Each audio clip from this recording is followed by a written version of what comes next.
Hello. आज मैं आप लोगों को प्रोजेक्टाइल मोशन के बारे में बताने जा रहा हूँ। तो ये हमारा वीडियो है नेक्स्ट, जो इससे पहले वाला वीडियो था उसकी कंटिन्यूटी में। तो पिछले वीडियो में हमने मल्टीप्लिकेशन ऑफ फैक्टर्स के बारे में स्टडी किया था। तो हम लोग अभी स्टडी कर रहे हैं मोशन इन ए प्लेन। इसका ये पार्ट है हमारा प्रोजेक्टाइल मोशन वाला। तो चलिए शुरू करते हैं हम लोग 14th आर्टिकल से।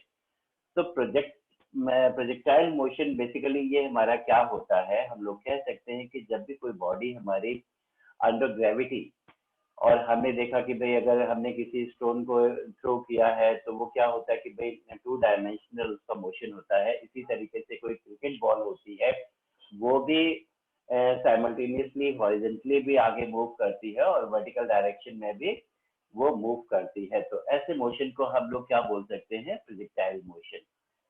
इसको अगर हम एग्जैक्टली डिफाइन करेंगे तो हम लोग बोल सकते हैं कि when a body simultaneously moves in two directions under the action of gravity, then its motion is said to be projectile motion. इसमें bombs हो गया, dropping of packets हो गया, etc. So such motions are known as projectile motion. तो चलिए भाई, यहाँ पर हम लोग दो केसेस अपने स्टडी करेंगे। एक तो हो गया हमारा भाई कि अगर हम किसी टावर या कोई भी बिल्डिंग होती है उसकी टॉप से हॉरिजेंटली किसी बॉडी को प्रोजेक्ट करते हैं तो उसका मोशन देखेंगे। और दूसरा, हम लोग अगर ग्राउंड से किसी एंगल पे किसी बॉडी को प्रोजेक्ट करते हैं तो उसका मोशन भी हम यहाँ पर स्टडी करेंगे। तो लेट अस सी 15th आर्टिकल देखते हैं। When a body is projected in horizontal direction from top of A tower. तो लेट अस सी, हमने यहाँ पे एक फिगर ले लिया है। यहाँ भाई एक टावर हमने एज्यूम कर लिया है ओ ए, जिसकी हाइट हमारी एच है। और यहाँ से हम लोग देखते हैं अगर इसको हॉरिजेंटली हमने थ्रो किया, इसकी इनिशियल वेलोसिटी है यू। तो ये जो ऑब्जेक्ट है या बॉडी है हमारी, वो इस तरीके से पैराबोलिक पाथ यहाँ पे बनाएगी और वो बी पे जाके स्ट्राइक करेगी, राइट। तो हमने यहाँ पर देखा कि भाई अगर इसमें हम डायग्राम में अगर ये चीजें रिप्रेजेंट कर रहे हैं तो हम समझ लेते हैं क्या क्या है। यू तो हो गया है initial velocity of the body, H हो गया है हमारा height of the tower, x हो गया है हमारा horizontal displacement of the body at point P, और y हो गया है हमारा वर्टिकल डिस्प्लेसमेंट जब हमने बॉडी को ए से प्रोजेक्ट किया है तो P तक पहुंचने में इसका वर्टिकल डिस्प्लेसमेंट हो गया y। ठीक है। अब हम यहाँ पे देखेंगे P पॉइंट पे पहुंच के कि बॉडी की x डायरेक्शन में या हॉरिजॉन्टल डायरेक्शन में जो वेलोसिटी है उसको हमने vx से रिप्रेजेंट कर दिया है, और वर्टिकल डायरेक्शन में जो इसकी वेलोसिटी है वो हमने vy से रिप्रेजेंट कर दी है। ठीक है। तो यहाँ पे जो रिजल्टेंट वेलोसिटी आएगी बेसिकली वो हमारी कितनी हो जाएगी v, और जिसको हमने यहाँ पे कंसिडर किया है कि वो अल्फा एंगल बना रही है हॉरिजॉन्टल डायरेक्शन से नीचे की तरफ। ठीक है। चलिए, तो हम लोग यहाँ देखते हैं भाई let h is the height of the tower, u initial velocity in horizontal direction, g हो गया एक्सेलरेशन ड्यू टू ग्रेविटी। तो सबसे पहले इस केस में हम लोग निकालेंगे, ये हो गया हमारा टाइम ऑफ फ्लाइट। तो बेसिकली टाइम ऑफ फ्लाइट हमारा क्या होता है, इसको हम लोग बोल सकते हैं the time taken by the body to reach from A to B, या हम लोग कह सकते हैं कि भाई बॉडी जो है अगर टॉप से हम लोग छोड़ेंगे तो ग्राउंड तक पहुंचने में उसको कितना टाइम लगेगा, that is known as time of flight. तो इस पर्टिकुलर केस में initial velocity in vertical direction तो हमारी जीरो है, जिसको हमने यहाँ पर यू वाई से रिप्रेजेंट किया हुआ है क्योंकि बॉडी को हमने हॉरिजेंटली प्रोजेक्ट किया हुआ है। तो चलिए, consider the motion in vertical direction. तो हमने फॉर्मूला लिख लिया है is equal to u t plus half g t square. तो यहाँ पे यू वाई मतलब initial velocity in vertical direction zero है, सो दैट्स वाई हमने उसको भाई जीरो रख दिया।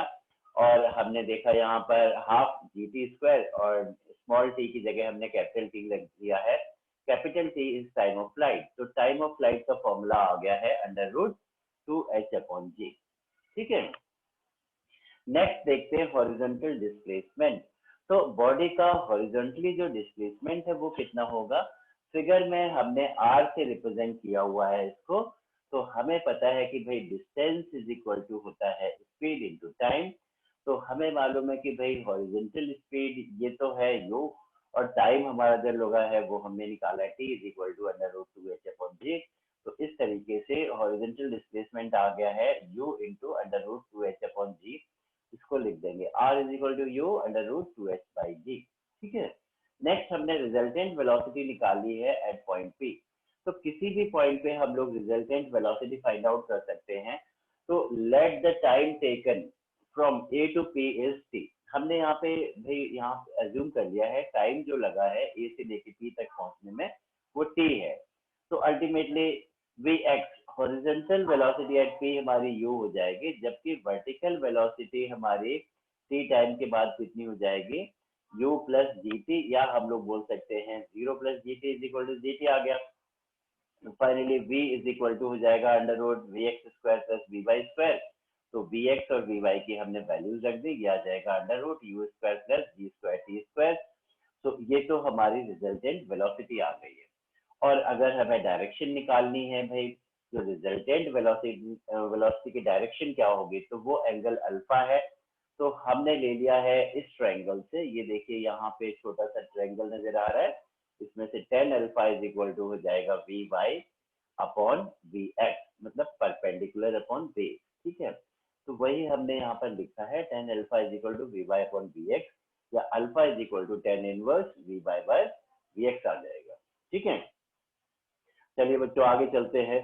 फोर्थ पार्ट है हमारा इसमें, इस पर्टिकुलर केस में पाथ ऑफ द प्रोजेक्टाइल, जिसको हम लोग इक्वेशन ऑफ ट्रेजेक्टरी भी बोल देते हैं इस प्रोजेक्टाइल के लिए।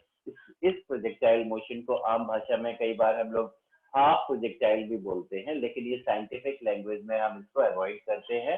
ठीक है। तो चलिए देखते हैं भाई, considering the motion from A to P.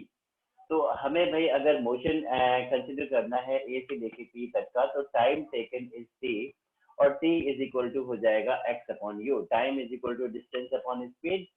तो पी पॉइंट तक का जो हॉरिजॉन्टल डिस्प्लेसमेंट है वो एक्स है और हॉरिजॉन्टल वेलोसिटी यू है। So that's why t is equal to ये आ गया। अब हमें पता है कि भाई also y is equal to u y t plus half g t square. जैसे इक्वेशन हमें पता है ना, s is equal to u t plus half a t square होती है इक्वेशन ऑफ मोशन। तो उस वही इक्वेशन है ये हमारे। तो इसमें पर्टिकुलरली हमने वैल्यूज रख दी। तो देखिए vertical velocity, initial vertical velocity वो तो हमारी जीरो है, तो जीरो रख दिया हमने, प्लस हाफ जी, और टाइम की जगह एक्स अपॉन यू रख दिया है, तो this is x by u का होल स्क्वायर कर दिया हमने। Finally y is equal to आ जाएगा half g x square by u square, and it implies that y is proportional to x square. तो हम लोग कह सकते हैं कि भाई क्योंकि y जो है एक्स स्क्वायर के प्रोपोर्शनल है, इसीलिए पाथ ऑफ द प्रोजेक्टाइल कैसा हो जाएगा हमारा, पैराबोलिक पाथ हो जाएगा। राइट। चलिए आगे चलते हैं। तो ये था हमारा फर्स्ट प्रोजेक्टाइल मोशन। ठीक है। सेकेंड केस हम लोग देखते हैं प्रोजेक्टाइल का, when a body is projected from the ground at some angle. अगर किसी बॉडी को हम किसी एंगल पे प्रोजेक्ट करते हैं, सपोज किया हमने भाई ये ओ हमारा ओरिजिन है और यहाँ से हमने यू वेलोसिटी से इसको प्रोजेक्ट किया है, और थीटा एंगल बना रही है ये वेलोसिटी, इनिशियल वेलोसिटी जो है ग्राउंड से। तो इस इनिशियल वेलोसिटी को हम दो कंपोनेंट्स में डिवाइड कर देंगे, u sin theta and u cos theta. एक हॉरिजॉन्टल वेलोसिटी हो जाएगी u cos थीटा, और वर्टिकल वेलोसिटी हो जाएगी u sin थीटा। और हमने देखा कि अगर ये बॉडी ऐसे जाएगी तो भाई फाइनली ये यहाँ पे बी पॉइंट पे जाके स्ट्राइक करेगी। तो हॉरिजॉन्टल वेलोसिटी, क्योंकि हॉरिजॉन्टल डायरेक्शन में कोई भी एक्सीलरेशन नहीं है, तो हॉरिजॉन्टल वेलोसिटी हर पॉइंट पे वही रहेगी, लेकिन वर्टिकल वेलोसिटी हमारी ग्रेविटी के कारण चेंज होती रहेगी, और ए पॉइंट पे जाके वर्टिकल वेलोसिटी जीरो हो जाएगी, और फाइनली फिर वर्टिकल वेलोसिटी हमारी बी तक बढ़ती जाएगी। चलिए इसमें अगर हम टोटल टाइम देखेंगे ओ से लेके बी तक पहुंचने का, तो वो हमारा कहलाता है टाइम ऑफ फ्लाइट। और ओ से लेकर ए तक, मतलब ग्राउंड से लेके टॉप तक पहुंचने में जो टाइम लगेगा वो टाइम ऑफ एसेंट है, और वापस आने में ए से लेकर बी तक वो टाइम ऑफ डिसेंट हमारा कहलाएगा। यहाँ पर भी हमने एक जनरल लोकेशन ले ली है, पॉइंट पी ले लिया है। तो जब बॉडी हमारी ओ से पी पर पहुंचेगी, मान लेते कि वहां तक पहुंचने में टाइम कितना लगा, स्मॉल टी, तो हॉरिजॉन्टल डिस्प्लेसमेंट एक्स हो जाएगा और वर्टिकल डिस्प्लेसमेंट वाई हो जाएगा। यहाँ पर पी पॉइंट पे vx हॉरिजॉन्टल वेलोसिटी हो जाएगी और vy वर्टिकल वेलोसिटी हो जाएगी। और सिमिलरली उसी तरीके से जो रिजल्टेंट वेलोसिटी है वो v हो जाएगी, अल्फा हो जाएगा डायरेक्शन ऑफ रिजल्टेंट वेलोसिटी, ठीक है। h हो गया है मैक्सिमम हाइट और इस पर्टिकुलर केस में r हमारा कहलाएगा हॉरिजॉन्टल रेंज। तो चलिए भाई देखते हैं सबसे पहले टाइम ऑफ फ्लाइट बेसिकली हमारा क्या होता है।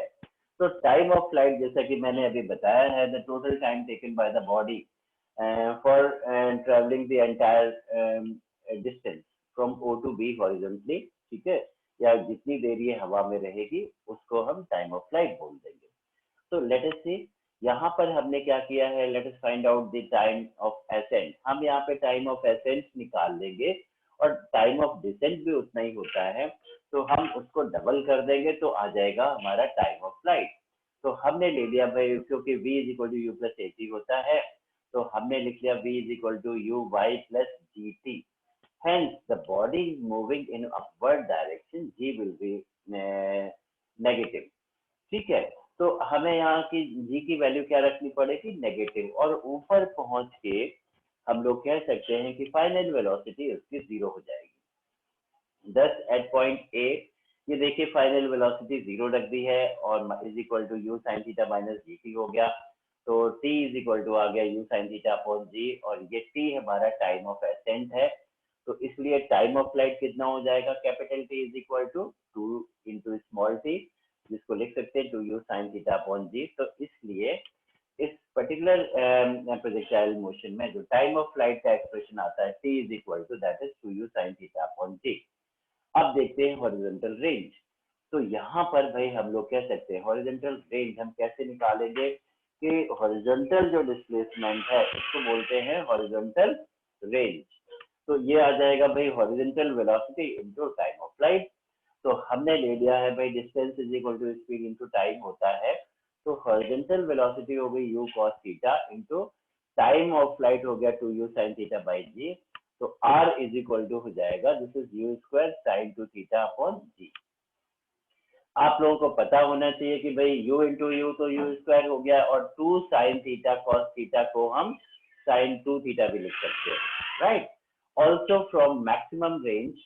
अच्छा, मैक्सिमम रेंज अब हम कैसे निकालेंगे यहाँ पे, तो हम लोग कह सकते हैं कि अगर साइन 2 थीटा की वैल्यू मैक्सिमम हो जाए, जो कि हमें पता है कि भाई साइन थीटा और कॉस थीटा जो होते हैं उनकी मैक्सिमम वैल्यू 1 होती है, तो sine 2 theta is equal to 1 हो जाएगा। Hence 2 theta is equal to 90 degree या theta is equal to 45 degree आ जाएगा। तो अल्टीमेटली यहाँ वैल्यू रखने से जो मैक्सिमम रेंज का फॉर्मूला आता है R max that is equal to u square by g हो जाएगा। क्लियर। अच्छा, same range at two complementary angles, the range at theta and 90 minus theta is same. तो इसके साथ ही बच्चों आपको ये याद रखना है कि कोई भी ऐसे एंगल्स, दो एंगल्स जिनका सम 90 डिग्री होता है, तो उस पे रेंज हमारी क्या रहेगी, सेम रहेगी। तो एग्जांपल के लिए ले सकते हैं भाई 30 डिग्री एंड 60 डिग्री दोनों एंगल्स पे जो रेंज होगी हॉरिजॉन्टल रेंज वो सेम रहेगी। इसी तरीके से 15 डिग्री एंड 75 डिग्री पे भी जो रेंज होगी वो हमारी सेम होगी। तो वो हम लोग अपना न्यूमेरिकल पार्ट में और उसको समझेंगे। मैक्सिमम हाइट, मैक्सिमम हाइट क्या होती है भाई, हमने जैसे फिगर में दिखाया हुआ था कैपिटल एच, तो हमने यहाँ पर क्या किया है, let us consider the motion of flight from O to A. तो हमने ओरिजिन से लेकर ए तक का मोशन कंसीडर किया है और पता है कि भाई फॉर्मूला होता है h is equal to u t minus half g t square. तो initial velocity in vertical direction u sine theta रख दिया हमने, इनटू जो टाइम ऑफ एसेंट है, क्योंकि ओ से लेकर ए तक हमारा टाइम कितना लगेगा, टाइम ऑफ एसेंट, वो रख दिया u sine theta upon g minus half g, और ये रख दिया टाइम की जगह u sine theta upon g का होल स्क्वायर। तो हम आधा मोशन बॉडी का कंसिडर कर रहे हैं, इसीलिए हमने टाइम भी आधा ही रखा है, टाइम ऑफ फ्लाइट नहीं रखा है। तो इसको अगर हम सॉल्व करेंगे तो ये एक्सप्रेशन आ जाएगा u square sine square theta by g minus half u square sine square theta upon g. तो फाइनल फॉर्मूला आ जाएगा मैक्सिमम हाइट का capital H is equal to u square sine square theta by 2g आ गया। ठीक है। Next देखते हैं रिजल्टेंट वेलोसिटी। तो रिजल्टेंट वेलोसिटी हम पी पॉइंट पे निकालेंगे उसी तरीके से। टी हमारा हो गया भाई time taken then at point p. B x horizontal जो कंपोनेंट है वो हमारा यू कॉस थीटा ही रहेगा, जबकि वर्टिकल वेलोसिटी हमारी हो जाएगी u sine theta minus g t. B is equal to u minus g t से, ठीक है। तो फाइनली हमने क्या किया भाई, बी इज इक्वल टू आ जाएगा under root b x square plus v y square, और उसमें आप Vx और Vy की वैल्यूज रख सकते हैं और रिजल्टेंट वेलोसिटी आ जाएगी। सिमिलरली अगर हमें डायरेक्शन निकालनी है रिजल्टेंट वेलोसिटी की, तो tan alpha is equal to Vy by Vx, तो ये आ जाएगा भाई alpha is equal to tan inverse Vy upon Vx आ जाएगा, ठीक है। आगे देखते हैं, this is path of the projectile. तो for motion from O to P, हमने भाई ओ से लेके पी तक, पी कोई हमने जनरल पॉइंट लिया है, यहाँ पे मोशन कंसीडर हम कर रहे हैं। तो ये देखते हैं भाई टाइम यहाँ कितना लगेगा, टाइम इज इक्वल टू ये हो जाएगा भाई x upon u cos theta. Time is equal to होता है डिस्टेंस अपॉन स्पीड। तो हॉरिजॉन्टल डिस्प्लेसमेंट पी पॉइंट का हमारा ओरिजिन से एक्स है और horizontal velocity u cos theta है, तो इसीलिए t की ये वैल्यू आ गई। फाइनली हम क्या करेंगे, y is equal to u y into t minus half g t square आ जाएगा। So this is u sine theta into x upon u cos theta minus half g x upon u cos theta का whole square रख दिया हमने। अब इसको अगर solve करेंगे, ये आ जाएगा y is equal to x tan theta minus half g x square upon u square cos square theta आ जाएगा। तो इसमें भी हम देख सकते हैं कि y डायरेक्टली प्रोपोर्शनल है एक्स स्क्वायर के, इसलिए ये जो पाथ है इसका वो कैसा हो जाएगा, पैराबोलिक पाथ, क्योंकि this is the equation of A parabola, ठीक है। तो ये क्लियर हो गया बच्चों। तो ये था हमारा प्रोजेक्टाइल मोशन के बारे में। तो हमने इसमें दोनों अपने प्रोजेक्टाइल स्टडी किए हैं।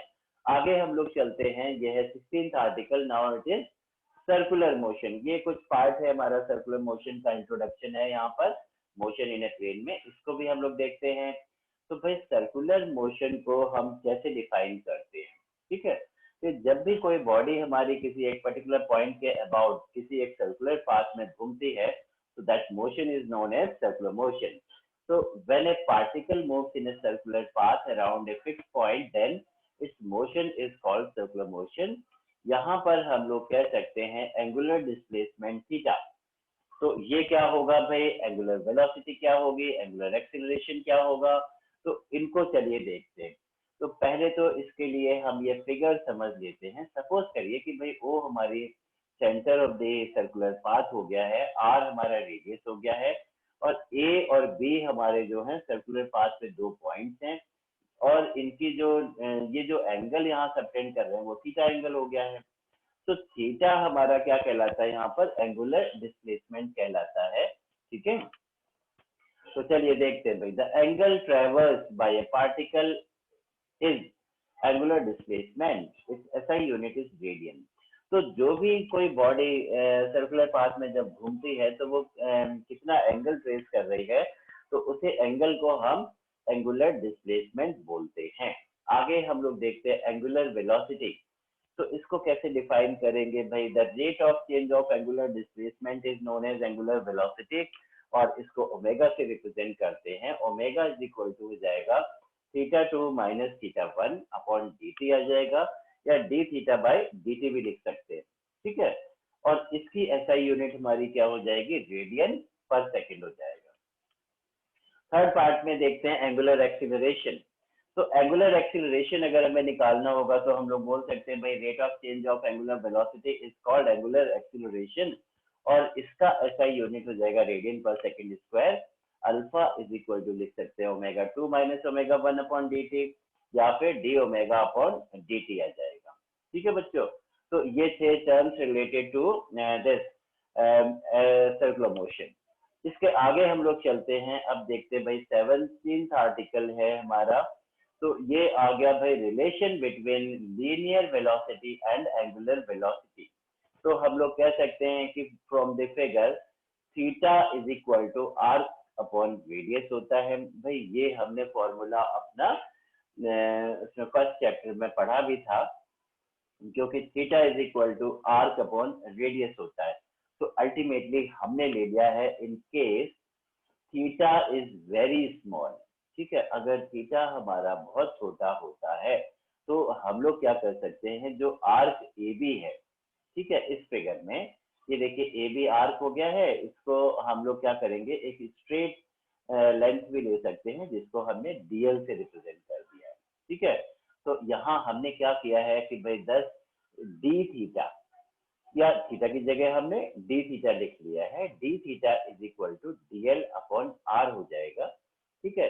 डीएल हमारी लगभग लेंथ हो गई हमारी आर की, और आर रेडियस हो गया है। तो इस एक्सप्रेशन से हमने ऐसे इसको पुट कर लिया है, और हमने क्या किया, dividing both side by d t, हमने डी टी से डिवाइड कर दिया है।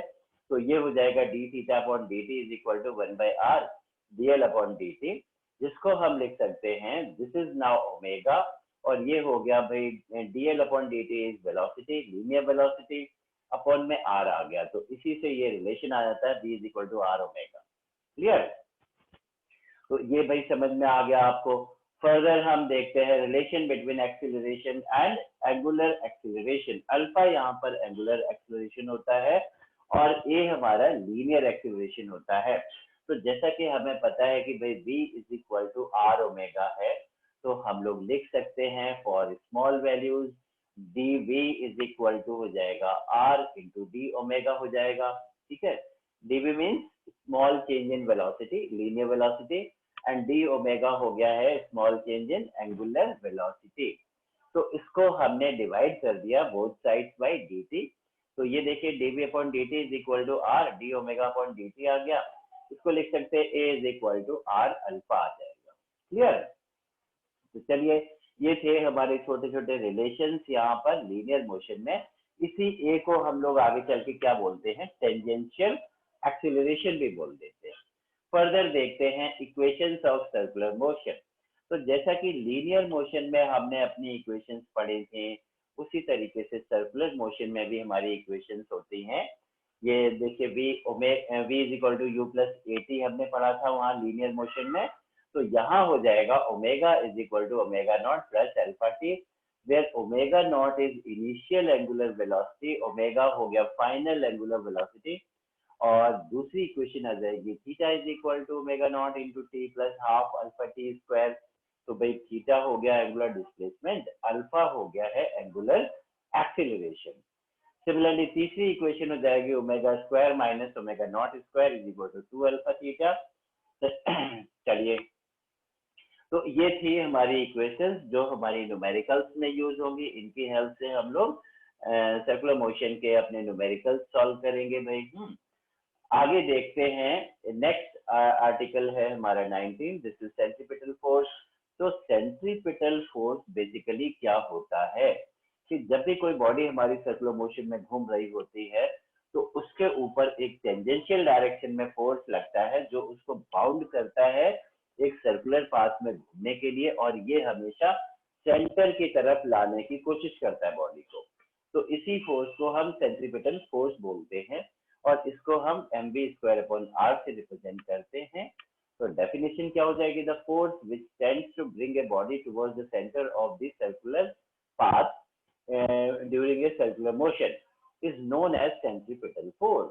तो F इज इक्वल टू देखिए m v square upon r आ गया है, और यहाँ कह सकते हैं कि भाई F is equal to m a भी होता है। तो जो v स्क्वायर बाई आर है वो हमारा क्या कहलाता है, सेंट्रीपिटल एक्सीलरेशन कहलाता है। और v की जगह हमने आर ओमेगा अगर रख दिया है तो ये भी आ जाएगा भाई centripetal acceleration is equal to r omega square, ऐसे भी लिख सकते हैं हम लोग, ठीक है। आर हो गया है radius of the circular path, ठीक है। चलिए नेक्स्ट देखते हैं, ये है 20th आर्टिकल हमारा, डेरिवेशन फॉर सेंट्रीपिटल एक्सीलरेशन। तो यहाँ पर हम लोग क्या करेंगे, late us consider the motion of a body along a circular path moving with constant speed. तो हमने ले लिया है कि भाई कोई भी बॉडी हमारी कांस्टेंट स्पीड के साथ मूव कर रही है। अब क्योंकि यहाँ पर जो वेलोसिटी है वो तो भाई हर पॉइंट पे चेंज होगी, क्योंकि वेलोसिटी डायरेक्शन के चेंज होने से भी चेंज हो जाती है। तो ये पार्ट ले लिया, O हो गया हमारा सेंटर, R हो गया रेडियस, और अगर ये बॉडी हमारी A से B तक पहुंचती है तो V1 जो है वो हमारा वर्टिकल डायरेक्शन में लग रहा है और V2 जो है हमारा वो उसकी डायरेक्शन चेंज हो जाएगी, ये टेंजेंशियल डायरेक्शन में ही लगेंगे। और इसमें हमने मान लिया कि थीटा एंगल बहुत छोटा है, तो AB जो है वो DL के बराबर हो जाएगा। एक ट्रायंगल हमने और बना लिया है, ये हो गया भाई हमारा यहाँ पे। तो देखिए V1 को हमने यहाँ रिप्रेजेंट कर लिया, V1 हो गया PQ से रिप्रेजेंट कर दिया है, और V2 को हमने इससे रिप्रेजेंट कर दिया PR से। तो यहाँ पर जो चेंज इन वेलोसिटी है वो dV हो जाएगा, ठीक है। और मोड हमें पता है, मैग्नीट्यूड दोनों का V1 का और V2 का इक्वल टू V है, ठीक है। तो चलिए हम देखते हैं भाई, from above figures theta is equal to arc upon radius होता है। तो हमने इस फिगर, फर्स्ट फिगर जो है इसके लिए लिख दिया theta is equal to DL by R हो गया फर्स्ट, और सेकेंड फिगर से लिख सकते हैं theta is equal to DV upon V हो गया है। और हमने दोनों को इक्वेट कर दिया है, फर्स्ट एंड सेकेंड को, तो DV upon V is equal to DL upon R हो गया है। If dt is time taken from A to B, अगर A से B तक का टाइम dt है, तो भाई हमने क्या किया, डिवाइड कर दिया दोनों साइड। तो अल्टीमेटली ये हो जाएगा dv upon dt is acceleration, ये आ गया, और dl अपॉन dt हमारा v होता है। तो फाइनली ये आ जाएगा acceleration is equal to v square by r, या फिर r ओमेगा स्क्वायर। तो ये था डेरिवेशन ऑफ सेंट्रीपिटल एक्सिलरेशन, ठीक है। आगे देखते हैं हम लोग रिजल्टेंट एक्सिलरेशन। तो resultant acceleration of a body moving in circular path. तो यहाँ पर देखते हैं कि जब भी कोई बॉडी हमारी सर्कुलर पाथ में घूमती है, तो भाई उसके पास दो एक्सिलरेशन पॉसिबल होते हैं। एक तो टेंजेंशियल एक्सिलरेशन होता है, जो बॉडी की स्पीड के ऊपर डिपेंड करता है। दूसरा हम लोग सेंट्रीपिटल एक्सिलरेशन बोल सकते हैं, जो बॉडी के सेंटर या सर्कुलर पाथ, सॉरी बॉडी के नहीं, सर्कुलर पाथ के सेंटर की तरफ एक्ट करता है। इन दोनों का जो रिजल्टेंट आएगा वो ए हो जाएगा। तो अल्टीमेटली हम लोग कह सकते हैं कि resultant acceleration a is equal to हो जाएगा under root AT square plus AC square. तो AT जो है टेंजेंशियल एक्सिलरेशन तभी होता है जब ऑब्जेक्ट की स्पीड चेंज हो रही हो। अगर स्पीड कांस्टेंट है तो AT हमारा 0 हो जाता है टेंजेंशियल एक्सिलरेशन, लेकिन सेंट्रीपिटल एक्सिलरेशन हर हाल में रहेगा ही रहेगा, और सेंट्रीपिटल एक्सिलरेशन हमेशा सेंटर की तरफ एक्ट करता है, ठीक है। तो चलिए बच्चों, इसी के साथ ये जो मोशन इन ए प्लेन हमारा चैप्टर है, इसकी थ्योरी हमारी खत्म होती है। तो और ये देखिए भाई, इसके न्यूमेरिकल्स हैं, इनको आप कोशिश करिएगा और ट्राई करिएगा, ये आप अपने आप करने की कोशिश करें। बाकी अगर कुछ नहीं आएगा तो ये आप संपर्क कर सकते हैं या कांटेक्ट कर सकते हैं, ठीक है। ये देखिए सेकंड क्वेश्चन हो गया हमारा। इसी तरीके से थर्ड है, थर्ड हमारा rain is falling vertically with the speed of 30 meter per second. A woman rides a bicycle with a speed of 10 meter per second in north to south direction. So what is the direction in which she should hold her umbrella? ठीक है, तो ये हमारा relative velocity वाला cases है। Similarly fourth question ये हो गया भाई हमारा। इसी तरीके से फिफ्थ, सिक्स आप देख सकते हैं यहाँ पर, फिफ्थ क्वेश्चन हो गया, सिक्स है, और सेवेंथ क्वेश्चन भी आप देख सकते हैं भाई। ये cricketer can throw a ball, ये प्रोजेक्टाइल मोशन का क्वेश्चन है। ये सारे ही क्वेश्चन हमारे एनसीईआरटी के हैं, तो इनको आप ध्यान से करने की कोशिश करें, ठीक है। और ये देखिए नाइन्थ है, टेंथ क्वेश्चन है, वेक्टर्स के आ गए भाई ये, 11th क्वेश्चन है, 12th, 13 एंड सो ऑन, ठीक है। तो इसमें आपके पूरे चैप्टर मोशन इन प्लेन के क्वेश्चंस हैं, तो इनको आप लोग अवश्य करें। और इसके साथ ही मैं चाहूंगा कि भाई आज की क्लास हम लोग अपने यहाँ पे क्लोज करेंगे, तो आप हमारे चैनल को सब्सक्राइब करिए और बेल आइकन भी प्रेस करिए, जिससे कि फर्दर वीडियोस का नोटिफिकेशन आपको मिल सके। और इसी के साथ मिलते हैं नेक्स्ट वीडियो में अगले चैप्टर को लेकर। तो चलिए भाई, यहाँ पे हम लोग अपनी क्लास क्लोज करते हैं। Thank you, thank you.